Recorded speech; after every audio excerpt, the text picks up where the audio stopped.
Do you see me? Do I exist? Who am I?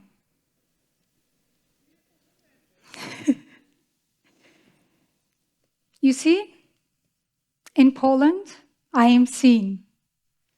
I am embraced, I am cherished, and I am celebrated as a woman. Even though we have problems in Poland for women as well, but still, being a woman is much more pleasant in Poland than the country I come. I simply do not exist in Afghanistan right now under the Taliban rules. That is the reason today I'm standing in this platform to share my story. And unfortunately or fortunately, since I was born in the 1996, I have been fighting for my identity. I have been fighting for other women since I know myself, and here I am standing in front of you sharing this story. Sorry if I'm nervous, no matter how much I do this, but this story is very close to me, so it happens. So I will take you to the journey of my life in 3 steps. Bear with me. If I get boring, give me a sign. I will change the topic. We'll start from, imagine you're a 4-year-old girl playing outside with your friends, and suddenly a scary man with beards, traditional clothes, and such a scary face comes to you and slaps you with no reasons. And then he threatens you that, how dare you playing outside without a scarf? You're a girl. Where's your father? And this guy happens to be a Taliban, because I was born under first era of Taliban. And then he threatens me, go back and tell your father, if next time I see you like this, it will be him paying the price. And the next thing I knew, my hair was cut short. I was dressing as a boy. My name was changed, and I no longer was Nilofar. And after that, for 13 years of my life, I was Wahid, a boy. I was grown up with the boys. I had a boy identity, and even I believed I am a boy. I was much more a boy than my friends who were actually, biologically boys. I was happy, enjoying, but at the same time, the memories that I have from my childhood of being a boy, first memory, as I told you, that's always in my mind. That haunts me. The second memory I remember, I have very vague memories of my childhood because I do not cherish that time much, so I try to forget those things. I remember, I have some good memories as well, but I remember going to the market with my father because I'm a boy, so I can go explore the world and enjoy life as it is. But it also came with some consequences. For example, my father was a teacher, and I grew up in a very small city in the northern Afghanistan, Kunduz, and almost everybody knew him. So when I go to the market with him, it will take him hours to greet people just to buy 1 pack of carrots. And I was to stand there with him and to follow him, to see him, to learn from him how the world is. And he would teach me in the process. Of course, I remember once I fainted because it was hot and I was waiting for him to finish his discussion. But the second memory I have of, again, the Taliban beating my mother in the market. In Afghanistan, if you're a woman, you're just a tool to produce, to obey, to cook, to clean. That's it. And a boy, a heir, or somebody who's born from you, your own womb. If he is a boy, he is more respected than you. So I was my mother's chaperone. We were going shopping. And then the Taliban started attacking women for no reason. And they started beating my mother with hunters. I still feel the pain that one of the strikes hit my hand. I don't know why. She had a chaperone as well. I could never understand it till today. Anyways, fast forward to my puberty, where I did not know what it looks like, what it will be. I did not know about period, for example. All I knew that I was taught that you're a girl, you do not do harsh sports, you do not jump higher, you do not ride a cycle because apparently there's something like virginity and it will be broken and then nobody will marry you or you will be killed, simply. And this was hacked in my mind. Apparently my mother and my family members were bold enough to tell me this, but very shy to tell me that you're going to get period. So if you get this, don't worry, we are here, you can use this, you can carry yourself like this. And me, of course, being a very strong-headed person, I was black belt in judo. So I had a very heavy practice. I come back home, and then I start bleeding. I panicked. Oh my God, my mother will kill me. Did I break my virginity? I didn't know. I didn't know that this happens, it's normal for women.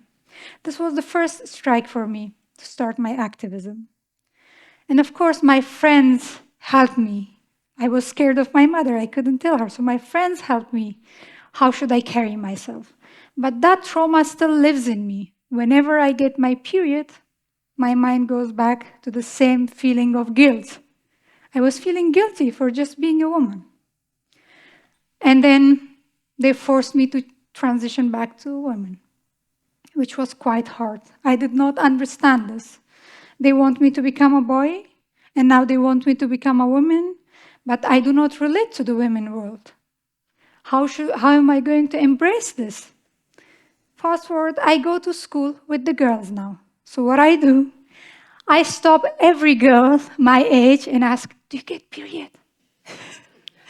Do you know that this is going to happen? How old are you? And the next thing, I will be in the principal's office. My father was, as I said, an educator, and he was quite open-minded. My mother, however, was under society's pressure. She had 3 daughters, and she had to maintain their name in order to find good husbands for them. So if it was my father, it would be fine. But the times that my mother would be in the principal office, oh boy, I cannot tell you what would happen. So this is where my activism started. And then I started realizing that how different it is.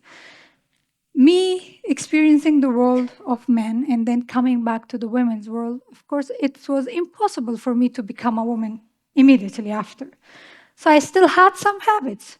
For example, in the family gatherings, I would be playing with my male cousins instead of female cousins. And then they would, don't do this. You're now grown up. You cannot do this. Your cousins are not mahrams. I don't know how to say it to you, but in Muslim world, after a certain age, you're not allowed to play with your male cousins. In some cases, you're not even to show them your faces. This happens. But I did not understand. I kept challenging these norms. I kept taking these tags all over my body. I will not use the word, but there were many tags on me as a woman, that she's not a good woman, she's not been raised well. And what I did, I said, okay, I'm done with this. If I want to educate this society, I have to be educated myself. So I started 3 subjects at the same time, because in Kunduz you don't have anything to do, and I didn't want it to be at home at all. And from the morning until evening, I would do 3 classes. I would go to gynecology. That was only to help women because I know the importance of having a female doctor. I felt it firsthand. And then English literature, of course. And then I would do some other courses, and I would go to hospital to practice at the same time. In hospital, things I experienced was horrible. Imagine a new bride coming to the hospital. Her in-laws are with her to check whether she was virgin or not. And if she is not, they will shave her head. They will use black wax on her face, and then they would send it to the father's home, and then she would be killed in an honor killing.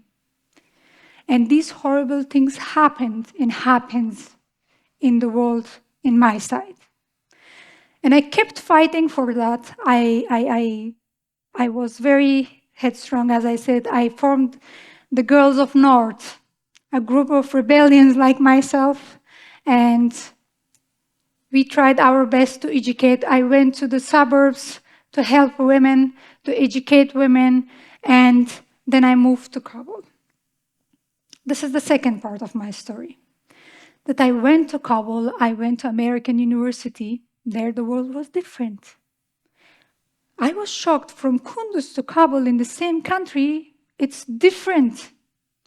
Their girls and boys are studying together, sitting in the coffee shop, talking to each other in the same class, wearing normal scarves. Some even don't wear the scarves because it's inside the American University campus. And when you go out of the walls, it's horrible. It's, again, bleak. And I said, oh my God, this is life. Why I was wasting my time? And then I went to India, I did business, and I came back. I got married. Of course, it was an arranged marriage, but it turned out that I hit a jackpot. My husband was an educated man. He's quite good. He's been my mentor. And since then, because business was my major, so I started business. And through business, I started creating jobs for women. And through that, I employed 300 women in Afghanistan. This was the time I was blooming. I had 5 businesses. I was happy. I was giving women jobs. I was helping women who were widows, and I was empowering women, and I was in the top of the world. I was so happy. And then August 15 happens. One morning, I wake up, and then I hear the news that Taliban are here. Something we never imagined, and something we never wished for.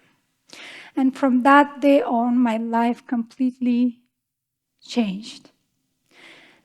I remember August 21st, it was around 1 a.m., and I received a call that pack 2 backpacks, take your kids, come to the airport. 2 backpacks from the life I have built. And I had no choice.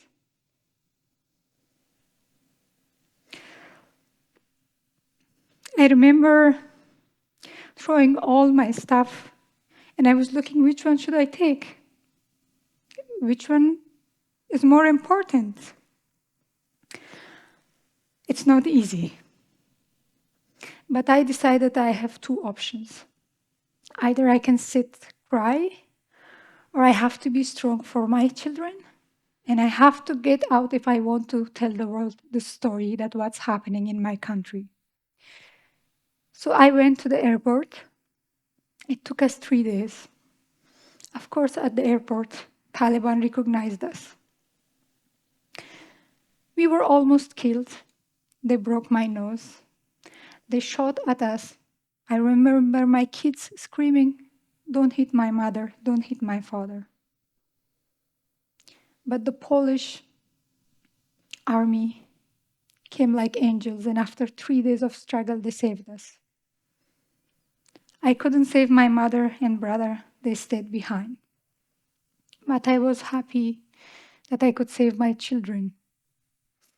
And ever since I'm in Poland, I haven't stopped 1 second advocating for women's rights. It doesn't matter if it's Poland, if it's whole Europe, If it's wherever I see that women are being oppressed, I will raise my voice. I don't care if I'm threatened. I don't care if it will cost me anything.